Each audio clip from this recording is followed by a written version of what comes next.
আসসালামু আলাইকুম এভরিওয়ান, কেমন আছেন সবাই? অনেক আপু আর ভাইয়াদের অনেক রিকোয়েস্ট ছিল যে আপু যাদের heart disease, fatty liver, ulcer বা গ্যাস্ট্রিকের সমস্যা আছে তাদের রান্নার ধরন কেমন হতে পারে। তাই ভাবলাম যে একটা ভিডিও শেয়ার করা যাক, তাহলে অন্য যারা আছে তাদেরও জন্য অনেক হেল্প হবে।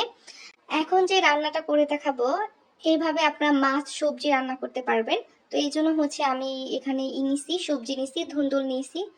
যে কোনো সবজি ব্যবহার করতে পারেন, কিন্তু সব থেকে ভালো হয় যদি কদু, তারপর ঝিঙ্গা, পটল এগুলো ব্যবহার করেন, কারণ এগুলোর মধ্যে কিন্তু খুবই কম পরিমাণে ক্যালোরি পাওয়া যায়, পানি আর ফাইবারের মাত্রা একটু বেশি থাকে। এই জন্য খেলে কিন্তু আমাদের পেট অনেকক্ষণ ভরা থাকে আর ওজন কমতে কিন্তু অনেক সাহায্য করে। এছাড়া কিন্তু এর অনেক পুষ্টিগুণ রয়েছে।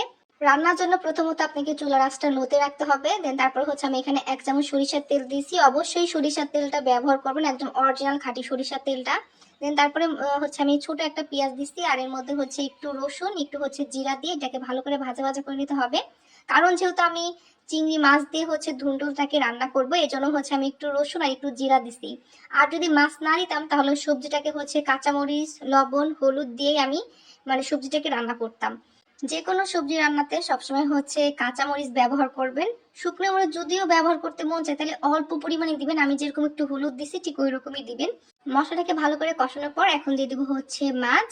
অনেকে আছেন যারা নাকি সবজি খেতে একদমই পছন্দ করে না, বড়রাও আছেন ছোটরাও আছেন, তো তাদেরকে বলবো বাজারে যে ছোট ছোট চিংড়ি মাছ কিনতে পাওয়া যায় ওগুলো কিনে নিয়ে আসবেন। দেন সব সবজির সাথে একটু একটু করে ব্যবহার করবেন, তাহলে দেখবেন খেতে অনেক অনেক বেশি মজা হয়।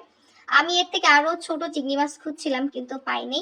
তো এইভাবে কিন্তু আপনারা মাছও রান্না করতে পারেন। মাছ রান্না করার সময় কিন্তু অবশ্যই সবকিছু কম কম করে দিয়ে রান্না করবেন। তেল অবশ্যই কম দিবেন, সয়াবিন তেল তো একটু পরিমাণে খাবেন না, সয়াবিন কিন্তু আমাদের জন্য অনেকটাই ক্ষতিকর।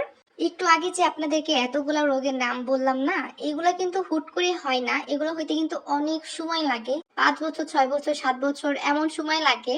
তো সবাইকে বলবো যে এখন হয়তো আপনি সুস্থ আছেন, পরবর্তীতে নাও থাকতে পারেন। দেখবেন যে 20 বছর, 25 বছর পর থেকে দেখবেন যে আপনার বিভিন্ন ধরনের রোগ শুরু হয়ে গেছে। তো এই জন্য বলবো যে হেলদি একটা লাইফ স্টাইল বা ডিসিপ্লিন রাখার জন্য প্রত্যেকটা মানুষের উচিত যে তার একটা লাইফ স্টাইল বা একটা ডিসিপ্লিন থাকা।